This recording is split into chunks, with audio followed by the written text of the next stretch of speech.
13ই June India এবং আফগানিস্তানের কিন্তু ওডিআই এর প্রথম ম্যাচ। এবং ম্যাচ শুরুর আগেই বিরাট কোহলি তো হ্যামস্ট্রিং ইনজুরির জন্য আগেই ছিটকে গেলেন। মানে বিরাট কোহলির কিন্তু খেলার কথা ছিল ইন্ডিয়া আফগানিস্তান ম্যাচে, কিন্তু বিরাট কোহলি হ্যামস্ট্রিং ইনজুরি, তিনি এখন ইংল্যান্ডে রয়েছেন, ইংল্যান্ডে চিকিৎসা করছেন এবং সেখানেই প্র্যাকটিস করছেন। যখন ইন্ডিয়ার সাথে ইংল্যান্ডে খেলা হবে তখন বিরাট কোহলি সেখানে খেলবেন, এরকম বলেছে। কিন্তু মানে বিরাট কোহলির পরেও এখন আরেকটা প্লেয়ার খেলবে না যার খেলার কথা ছিল, সেটা হচ্ছে হার্দিক পান্ডিয়া। হার্দিক পান্ডিয়া কিন্তু সেন্টার অফ এক্সিলেন্সে মানে ফিটনেস টেস্টে সে পাস হয়েও গেছিল। তারপরে হঠাৎ করে তারপর পায়ের যে পেশি আছে সেখানে আবার মানে তার ব্যথা শুরু হয়। এর ফলে হার্দিক পান্ডিয়াও কিন্তু ইন্ডিয়া এবং আফগানিস্তানের ওডিআই ম্যাচে খেলবে না। তার মানে ভাবতে পারছো, মানে যারা খেলার কথা ছিল তারা খেলবে না। এবং রোহিত শর্মা, একটা সুখবরটা কি, যে রোহিত শর্মা সেন্টার অফ এক্সেলেন্সে ফিটনেস টেস্টে পাস হয়ে গেছেন এবং রোহিত শর্মা কিন্তু খেলবে ইন্ডিয়ার সাথে আফগানিস্তানের যে ম্যাচ আছে সেখানে কিন্তু রোহিত শর্মা খেলতে দেখা যেতে পারে। মানে 99% চান্স আছে যে রোহিত শর্মা খেলবে। তো আজকের ম্যাচে এই যে প্লেইং 11 কি হবে, পিচ কন্ডিশন কেমন, সমস্ত তথ্য নিয়ে আজকে আলোচনা করব। ইন্ডিয়া এবং আফগানিস্তানের যে 13ই জুন যে প্রথম ওডিআই ম্যাচ আছে সেখানে ইন্ডিয়ার প্লেইং 11 কি হতে পারে। তো অবশ্যই ভিডিওটার সাথে থাকো এবং পুরোপুরি ভিডিওটা দেখো এবং ভিডিওটিকে একটা লাইক করে দিও আগে থেকে।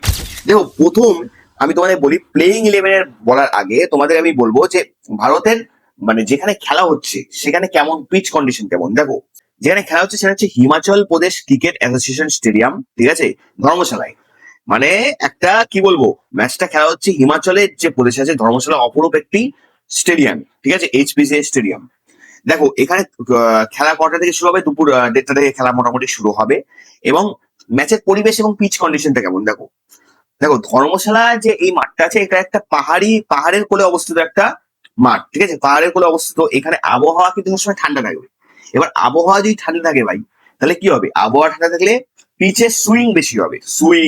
ফাস্ট বোলারদের জন্য কি হবে, বাউন্স বেশি হবে। তাহলে যারা ফাস্ট বোলার তারা সুইং এবং বাউন্স পাবে বেশি। মানে এখানে ধরো প্রিন্স যাদব আছে ইন্ডিয়ার মধ্যে রয়েছে ধরো প্রসিদ্ধ কৃষ্ণা, আশদীপ সিং, এরা ফাস্ট বোলার, এরা কিন্তু সুইংও পাবে এবং বাউন্সও পাবে। প্রসিদ্ধ কৃষ্ণা যেহেতু টল লম্বা বলার, সে যদি প্লেইং 11-এ থাকে সে কিন্তু বাউন্স পাবে। এর ফলে কি হবে, মানে খেলাটায় মানে শুরুর দিকে দারুণ সুইং এবং বাউন্স হবে। রোহিত শর্মা এবং শুভমান গিল যদি ওপেনিং করতে নামে তারা কিন্তু মানে শুরুর দিকে দেখে শুনে খেলতে হবে, নাহলে আউট যাওয়ার সম্ভাবনা বেশি, কারণ এখানে এক্সট্রা বাউন্স আছে এবং সুইংও আছে, ঠিক আছে। এবার দেখো, প্লেইং 11 কি হতে পারে। প্লেইং 11 সব থেকে ভালো আমি সাজিয়েছি, এটা কম বেশি এক দুটো চেঞ্জ হতে পারে, কিন্তু বেশিরভাগ আমি যেটা বলবো সেটাই হবে, কিন্তু এক দুটো একটু চেঞ্জ হতে পারে। প্লেইং 11 দেখো, প্রথমে খেলবে হচ্ছে Rohit Sharma centre of excellence এর ফিটনেস সার্টিফিকেট পেয়ে গেছে এবং রোহিত শর্মা 99% শিওর যে রোহিত শর্মা খেলবে, ঠিক আছে। তাহলে প্রথম হচ্ছে রোহিত শর্মা, তারপরে রোহিত শর্মার সাথে কে খেলবে, ক্যাপ্টেন শুভমান গিল ক্যাপ্টেন তোমরা জানো, তো শুভমান গিল খেলবে ওপেনার এবং অফিসিয়াল অধিনায়ক, এবং রোহিতের সাথে কিন্তু ওপেন করবে শুভমান গিল। 3 নম্বরে খেলতে পারে, এখানে তোমাদের একটা টুইস্ট থাকবে বা এখানে তোমাদের অবাক হয়ে যেতে পারো। 3 নম্বরে খেলবে হচ্ছে ঈশান কিষান, ঠিক আছে। যেহেতু বিরাট কোহলি খেলার কথা ছিল 3 নম্বরে, তার বদলে ঈশান কিষান খেলবে। তোমরা এখন বলতে পারো যে ঈশান কিষান তো টি20-তে খেলে, আবার ওডিআই, হ্যাঁ বন্ধুরা, ওডিআই তেও খেলবে ঈশান কিষান, ঠিক আছে। ঈশান কিষানে আজকে পরীক্ষা হবে যে ঈশান কিষান শুধু টি20 খেলতে পারে নাকি ওডিআই তেও সে মাথা ঠান্ডা করে রান করতে পারে, ঠিক আছে।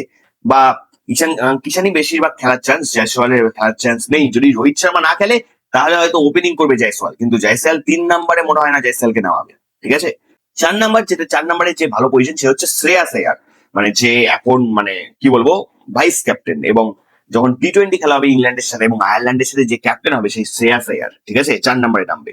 মানে অনেক গুরুত্বপূর্ণ একটা কিন্তু জায়গা, পজিশন 4 নম্বর, সেখানে শ্রেয়াস আয়ার নামবে। 5 নম্বরে নামবে হচ্ছে কে এল রাহুল যে উইকেট কিপার, সে কে এল রাহুল নামবে। আমরা জানি যে আফগানিস্তানের সাথে যে টেস্ট ম্যাচ হলো সেখানে কে এল রাহুল কিন্তু 100 করেছে। কে এল রাহুল যদি একবার ফর্মে ফিরে আসে তাহলে কিন্তু কে এল রাহুলকে ঠেকানো মুশকিল ভাই, আউট করা মুশকিল। তো কে এল রাহুল কিন্তু ভাই 5 নম্বরে নামবে। এবং সামনে বিশ্বকাপের জন্যই কিন্তু এই প্রস্তুতি চলছে। 2027-এর যে বিশ্বকাপ হবে সেই বিশ্বকাপের জন্যই কিন্তু এই প্রস্তুতি চলছে, এখন থেকেই প্রস্তুতি শুরু করছে। মানে ইন্ডিয়ার সাথে আফগানিস্তানের ম্যাচ শুধু একটা ম্যাচ না, এটা হচ্ছে বিশ্বকাপের প্রস্তুতির জন্য একটা ম্যাচ, বুঝতে পারলে। তারপর 6 নম্বরে নামবে হচ্ছে হার্দিক পান্ডিয়া, যেহেতু খেলবে না সেখানে নামবে নীতিশ কুমার রেড্ডি। তোমরা জানো যে নীতিশ কুমার রেড্ডি ভালো কিন্তু পারফরমেন্স করেছে, সে কিন্তু ইন্ডিয়ার হয়েও অনেক ভালো পারফরমেন্স করেছে, টেস্ট ক্রিকেটেও ভালো পারফরমেন্স করেছে, এবং সে কিন্তু হার্দিক পান্ডিয়ার মতোই ভালো বলও করতে পারে এবং ব্যাটও সে ভালো করে, ঠিক আছে। তো ফাস্ট বোলিং সেও করতে পারে। তো নীতিশ কুমার রেড্ডি নামবে 6 নম্বরে। 7 নম্বরে নামবে হচ্ছে ওয়াশিংটন সুন্দর, যে হচ্ছে স্পিন অলরাউন্ডার, সে স্পিন হাতে বলও করতে পারে এবং ব্যাট হাতে সে ব্যাটও করতে পারে। গুজরাট টাইটান্স এর সাথে যখন ফাইনাল খেলা হলো আরসিবি, তখন কিন্তু সে মানে 50 রান করেছিল, সেখানে কেউ করতে পারেনি।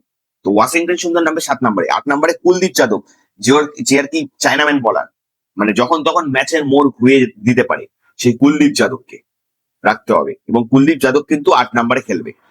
9 নম্বরে খেলবে আশদীপ সিং, বাহাতি বলার। সে আশদীপ সিং কিন্তু অতটা ফর্মে নেই, মার খাচ্ছে, কিন্তু আশদীপ সিং যেহেতু হিমাচল প্রদেশে মানে তোমার হচ্ছে খেলা, ঠিক আছে, ধর্মশালার ওখানে, তো যেহেতু ঠান্ডা ঠান্ডা ওয়েদার, সুইং বেশি পাবে।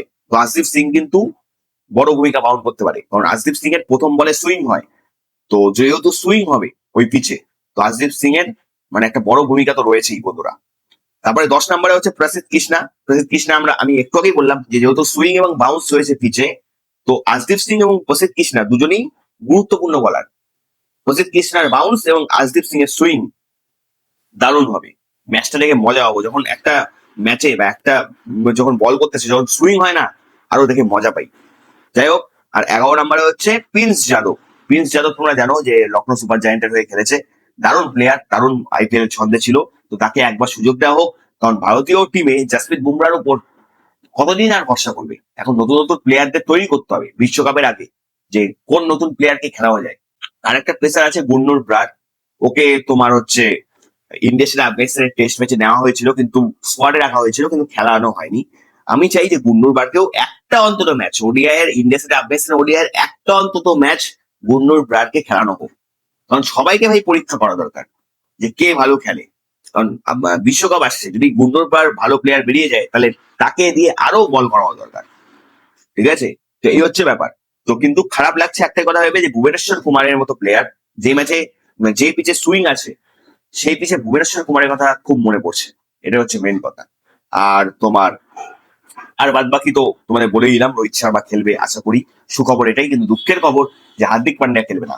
তাহলে তোমাদের কি মনে হয় যে নতুন যে ভারতের যে অলরাউন্ডার 6 নম্বর পজিশনে নীতিশ কুমার রেড্ডি, ভারতের জন্য কি মানে সে কি ভারতের জন্য ভালো পারফর্ম করতে পারবে? হার্দিক পান্ডিয়ার মতো সেও কি নিজের ভূমিকা পালন করতে পারবে? আমি জানি যে নীতিশ কুমার রেড্ডি হার্ডিটার ব্যাটসম্যান না হার্দিক পান্ডিয়ার মতো, কিন্তু যথেষ্ট ভালো ব্যাটসম্যান, তাই না? এবং যদি নীতিশ কুমার রেড্ডি হার্দিক পান্ডিয়ার মতো যদি ভালো মতো খেলতে পারে, তাহলে অবশ্যই নীতিশ কুমার রেড্ডির একটা পার্মানেন্ট জায়গা হবে ইন্ডিয়ায়।